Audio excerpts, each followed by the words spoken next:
Lalu manakah yang punya pengaruh lebih besar atau signifikan untuk bisa mendongkrak suara di Pilpres? Apakah Jokowi's Evak yang terlihat gamblang atau gerakan salam empat jari? Kita akan bahas sore hari ini di program Rumah Pemilu bersama dengan Direktur Parameter Politik Indonesia Adi Praitno. Selamat sore, Mas Adi. Langsung saya ke pertanyaan pertama saja, Mas Adi.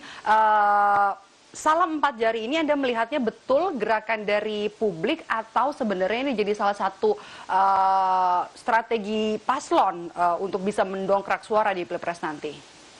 Ya, saya kira dua hal. Pertama, gerakan salam empat jari ini sebagai bentuk untuk menciptakan momentum politik, yaitu momentum politik sebagai upaya untuk mengirimkan pesan bahwa paslon nomor 2, Prabowo dan Gibran itu ingin dijadikan sebagai common enemy, musuh bersama dalam Pilpres 2024 yang akan datang. Kalau kita lacak satu persatu, misalnya gerakan salam empat jari ini kan muncul di media sosial, terutama yang muncul dari kalangan pendukung Amin dan pendukung Ganjar dan Mahfud ya. Jadi itu pesan politiknya.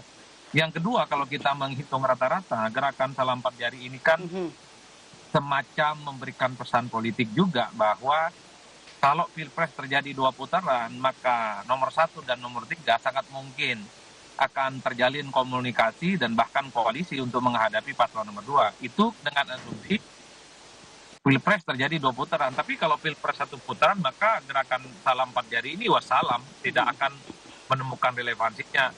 Saya kira dua hal ini yang paling mungkin bisa kita jelaskan kepada publik. Kenapa salam empat jari ini sebagai upaya untuk memutus dominasi dan bahkan memunculkan semangat untuk mengalahkan kekuatan politik paslon nomor 2 yang terutama memang disokong secara penuh misalnya oleh Jokowi dalam hal ini. Yang ketiga, kalau mau kita tambahkan, tentu ini sebagai sebuah gerakan-gerakan politik yang muncul dari pendukung 01 dan 03 ya. Dan kalau mau jujur juga kita bisa cek ternyata ini masih sebatas pembicaraan di media sosial. Belum ada misalnya pembicaraan di level elit nomor 1 dan nomor urut 3 untuk Belum sampai bicara ke akar rumput ya? mereka. Betul, karena pada saat yang bersamaan kita juga tidak bisa menutup mata karena ada kesan bahwa kalau Pilpres terjadi 2 putaran, nomor 1 atau nomor 3 yang akan gugur, sementara nomor 2 itu akan lolos di putaran pertama. Ini jangan menimbulkan kesan bahwa salam empat jari itu ya lempar handuk sebelum pertandingan usai. Makanya gerakan-gerakan politiknya memang harus dibangun, harus Oke, simultan. Mas Adi, mana yang supaya lebih Pilpres itu tetap diuntungkan dengan lewat salam empat jari ini? Berpengaruhkah ke elektoral 01 dan 03? Kan sebenarnya ini satu gerakan politik yang mencoba untuk mengalahkan dominasi kekuatan politik paslon nomor 2. Di mana misalnya di survei-survei memang kubu Prabowo dan Gibran itu kan kuat secara signifikan, baik dalam simulasi satu pasangan ataupun 2 pasangan. Oleh karena itu gerakan salam empat jari itu tadi, ini ingin menegaskan ada gerakan politik yang mencoba untuk mengalahkan mereka, baik dalam putaran pertama ataupun putaran kedua. Itulah yang saya sebut sebagai upaya untuk menciptakan momentum politik di mana ada common enemy yang seakan-akan ingin mereka bangun oleh kubu paslon 3 dan nomor 1 ya. Kalau pertanyaannya adalah kira-kira mana yang efektif adalah kerja-kerja politik yang nyata, mendatangi masyarakat, meyakinkan masyarakat, ketimbang membangun narasi politik di media sosial. Kalau mau jujur sebenarnya gerakan politik salam empat jari ini kan belum netes ke bawah, belum menyerap kepada lapisan masyarakat. Ini hanya menjadi pembicaraan di media sosial, menjadi pembicaraan di kelompok-kelompok yang selama ini menjadi pegiat demokrasi, dan terutama di kalangan elit. Kalau mau gerakan ini ingin membesar, tentu harus diterjemahkan sebagai sebuah gerakan politik yang Nah, itu kokoh dan pertanyaan saya kuat. selanjutnya, Mas Adi. Apakah waktunya cukup efektif? Ini tinggal 2 minggu lagi jelang pencoblosan.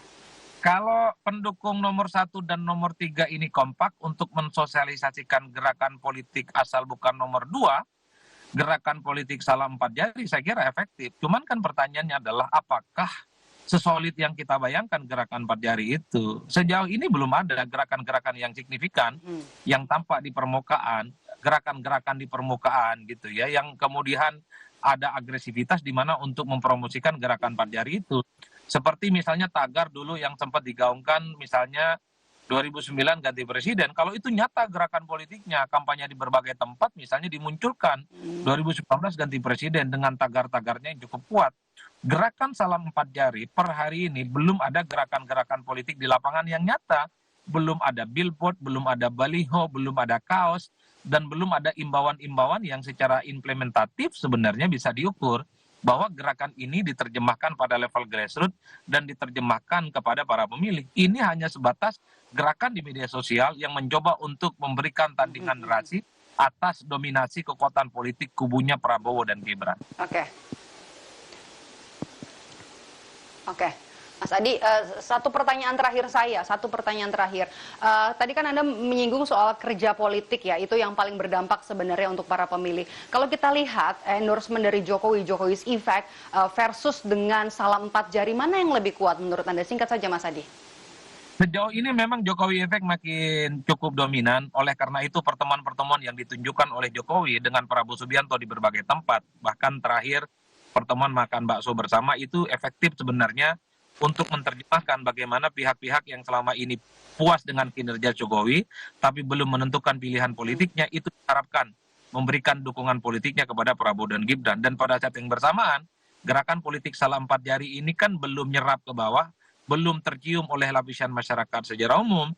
Oleh karena itu, kalau mau menandingi Jokowi Efek, maka gerakan salam 4 jari ini harus dilakukan secara masif, kampanye ke bawah, menyatukan kekuatan politik paslon nomor 1 dan nomor 2, terutama mesin-mesin politiknya. Oke, baik. Karena gerakan politik semacam ini nggak bisa. Tidak hanya di media sosial, tapi kerja-kerja nyata seperti yang dilakukan oleh Presiden Jokowi lewat kunjungan kerjanya, agenda-agenda kerjanya ya di sejumlah lokasi yang kemudian jadi Jokowi's Effect. Terima kasih sudah bergabung sore hari ini, memberikan analis sore hari ini Direktur Parameter Politik Indonesia di Praitno. Sehat selalu, Mas Adi.